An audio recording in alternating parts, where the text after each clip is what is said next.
Assalamualaikum warahmatullahi wabarakatuh. Nama saya Muzayana. Di sini saya akan mereview ulang makalah kelompok 6, yaitu kisah Kiai Ahmad Muzaki Syah.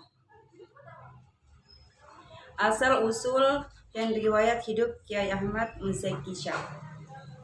Kiai Ahmad Muzaki Syah lahir di Desa Kedaung, Kecamatan Patrang, Kabupaten Jember pada hari Ahad Panis tanggal 9 Agustus 1948 dari pasangan keluarga Sakinah Kiai Haji Ahmad Syana dengan Hajah Fatimah Zahra binti Kiai Haji Syadali.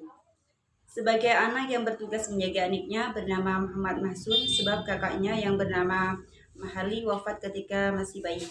Kiai Muzaki kecil secara alamiah telah terdidik menjadi seorang pemimpin, paling tidak dalam mengayomi, sabar, mengalah dan menyayangi adiknya yang lebih kecil.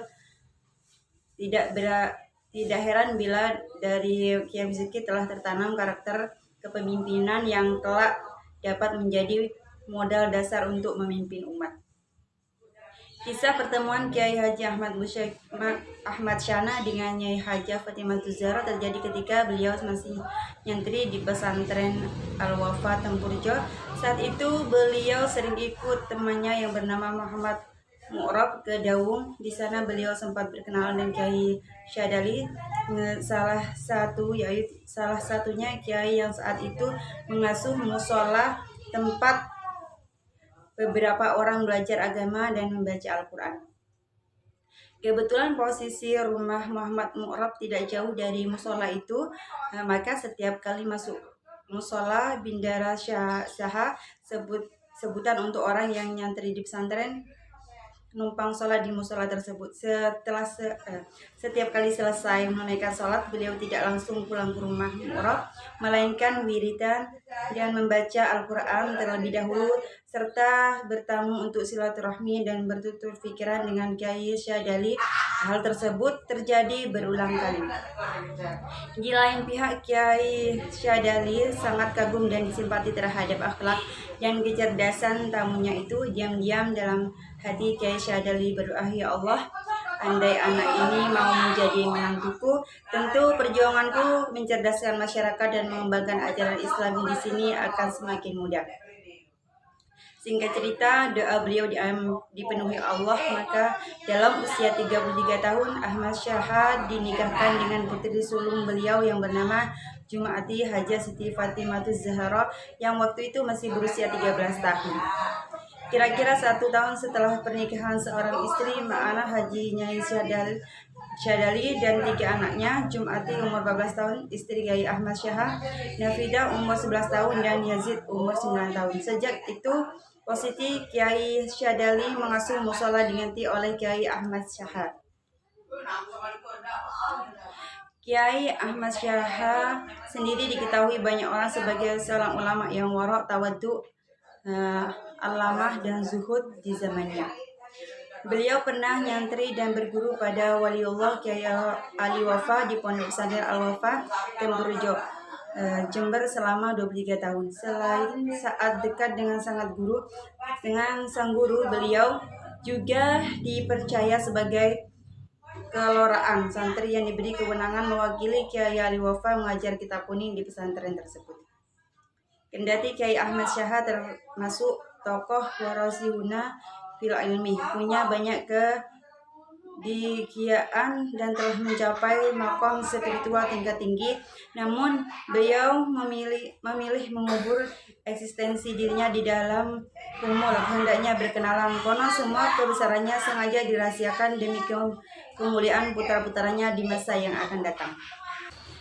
Semasa hidupnya, Kiai Ahmad Syah adalah seorang yang gemar bersedekah. Meskipun beliau sendiri hidup dalam kekurangan, beliau juga seorang yang sabar dan sangat penyayang pada siapapun, terutama pada para tamu dan tetangga. Dalam hati beliau tidak pernah punya rasa benci pada siapapun.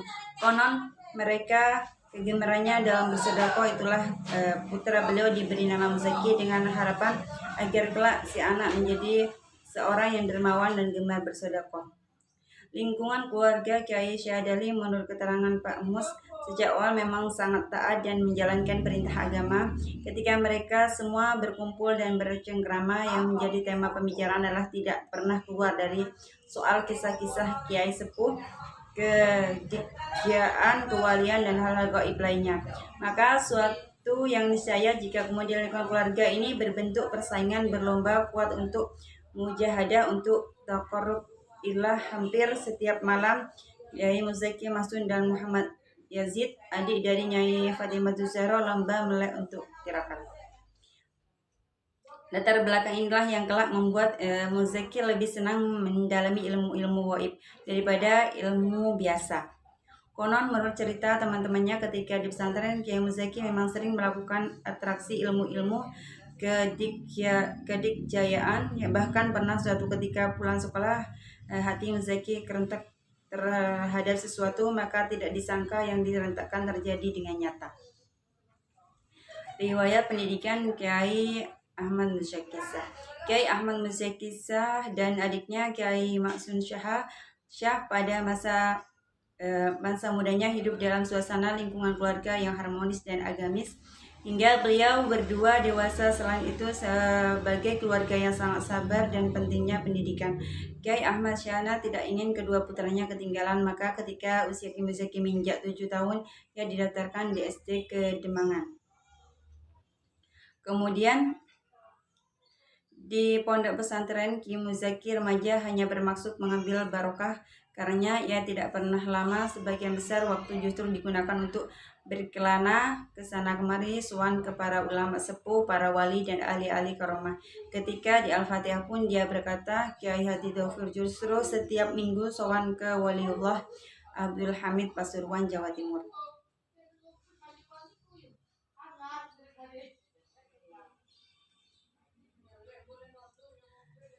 Kiai Muzaki Syah bertapa di Gua Payudan, Madura. Salah satu tahapan tempat spiritual yang dibebankan oleh Sang Maha Guru Sultan Abdurrahman atas Kiai Muzaki adalah betapa khalwat di Gua Payudan, terletak di desa Daleman, Kecamatan Guluk-Guluk, Kabupaten Sumeneb, Madura. Konon di gua tersebut dulu pada pecinta Allah sering dikali berkhalwat memadu kasih. Menurut Kiai Muzaki, Sultan Abdurrahman menjelaskan bahwa tahap ini dimaksudkan sebagai menggodokkan nafsani dan para kihan sukmawi guna melatih anasir batin agar si pertapa dapat mengantarkan diri pada posisi rana sebagai sarana utama terjadinya proses sambung rasa dan kontak emosi dengan al-mahbub. Selain itu, proses ini juga dimaksudkan sebagai proses penyerapan sifat-sifat ketuhanan dalam diri manusia. Kemudian berpuasa selama 4 tahun berturut-turut. Setelah diizinkan pulang dari bertapanya, riyadhah dan mujahadah Kiai Muzaki untuk menempa dirinya bukan berarti telah selesai. Sebagai proses pembengkalan terakhir guna menservis suku cadang batin muridnya, Rijaul Ghaib memerintahkan satu tugas lagi pada Kiai Muzaki, yakni berpuasa selama 4 tahun berturut-turut dengan mencukupkan sebuah pisang untuk berbuka dan bersahur. Hal ini dimaksudkan agar ego kecil Kiai Muzaki betul-betul mati, sehingga menyerapkan nilai-nilai ilahiyah pada dirinya dapat berlangsung secara sempurna. Proses inilah yang dalam bahasa irfan disebut tajalliyat, yang hanya terjadi setelah seseorang melampaui proses tajalliyat dan tahliyat. Dalam sebuah hadis disebut telah berfirman Allah Subhanahu wa taala, semua umat manusia adalah untuk sendiri kecuali puasa. Puasa itu untukku dan aku sendiri yang akan memberikan pembalasan kepadanya. Hadis riwayat Bukhari. Demikian pembacaan review dari saya, kurang lebihnya mohon maaf. Wassalamualaikum warahmatullahi wabarakatuh.